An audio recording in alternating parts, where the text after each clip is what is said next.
এটা একটা বিরাট বড় মাঠ।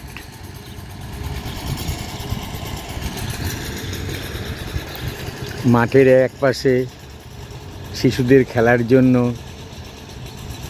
বিভিন্ন রকমের আইটেম আছে। ওই বিশ্রাম নেওয়ার জন্য শেড আছে, বৃষ্টি টিষ্টি পড়লে বিশ্রাম নেওয়া যায়।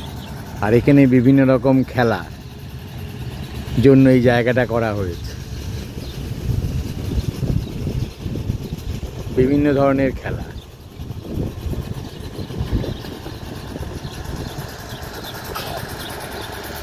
খুব সুন্দর করে রং টং করে রাখা হয়েছে, খুব ভালো লাগছে দেখতে।